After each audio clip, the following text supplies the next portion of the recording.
Galerinha, tudo bem com vocês? Olha quem tá aqui. Minha prima Agnes. Então, eu fiz um vídeo com ela, só que eu esqueci de postar. Como o quarto tá tão escuro que a gente vai filmar os gatinhos, e tem minha outra gata aqui. Os gatinhos nasceram. Os gatinhos nasceram. Então agora eu vou mostrar eles na luz pra vocês, né? Enquanto o meu tio arruma as coisas dele ali, a gente vai ver os outros gatinhos. Ela vai ficar atrás de mim, porque essa gata é um pouco furiosa. Fica bem aqui. Olha daí. Tá escuro, gente, não dá de ver muito. Olha os gatinhos, tá aqui atrás. Mamãe não tá te chamando não, Thaís?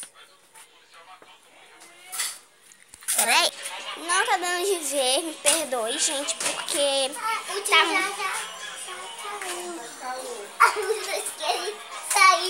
não deu pra mostrar os outros gatinhos que ainda acabaram de nascer. Alguns dias atrás. Deixa de gravar, gente. Porque tá muito escuro, puxando tudo em tamanho. Agora vamos ver os gatinhos. Vamos ver esses.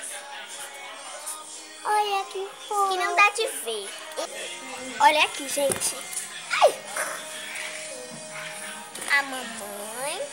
Deixa eu aumentar mais a luz pra vocês verem melhor. Pronto, aumentar a luz do celular.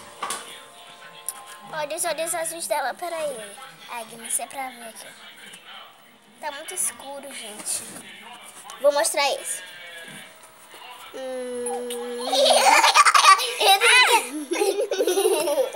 E tem outro que são... esses são gêmeos, ou outro. Gente, esses que vocês não vão ver mesmo.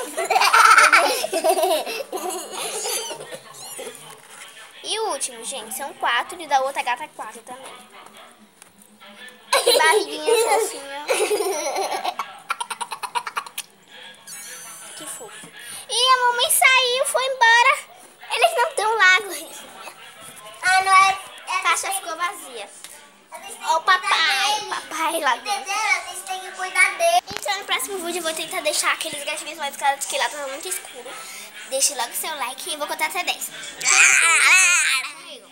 1, 2, 3, 4, 5, 6, 7, 8, 9, 10. 10. Já deram like? Se inscrever no canal? Então até o próximo vídeo e tchau. Tchau.